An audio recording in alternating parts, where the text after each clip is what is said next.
Hi again, Kyle Kopitsky at Harbor Investments. Today's video will be talking about the deposit instruction form. The deposit instruction form was created so their advisors had a way to document the source of funds and the destination for client deposits. This form, as you'll notice with other compliance forms, is a one-page document, so it's a pretty simple form to fill out. The main reason we created this form, though, is in the wake of Regulation Best Interest, which occurred in June of 2020. Regulation Best Interest, or Reg BI, as we call it, basically says that anytime new money gets deposited into an account, there is thus a conflict of interest because the rep and thus Harbor are getting paid on that new money. And so informed consent of Regulation Best Interest and Form CRS, as well as all of its disclosures, has to be documented.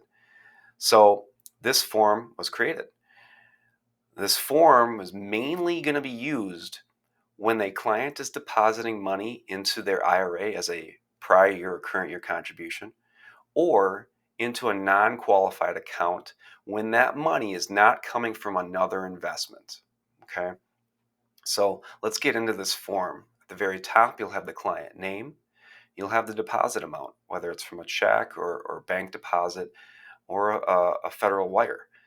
Then you'll have the advisor name and their rep code.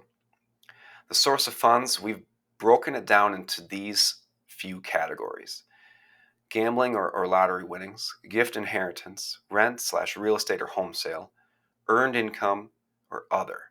Now, if it's other, it's probably an investment, and thus another form is required: liquidation form, the advisor disclosure form, the company plan rollover form.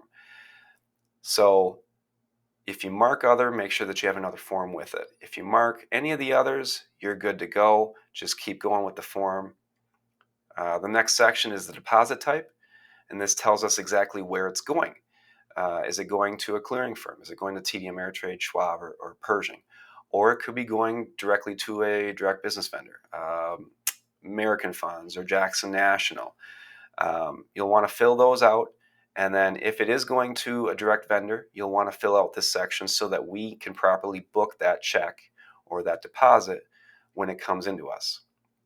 Down below, we've given you space to attach that check.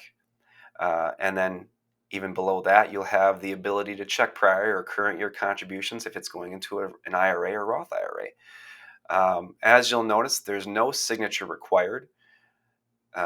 Reading through the disclosure, it basically says that the financial professional acknowledges that the client was provided access to these Reg BI disclosures. So that's how we cover our disclosures in this form. This is the deposit instruction form.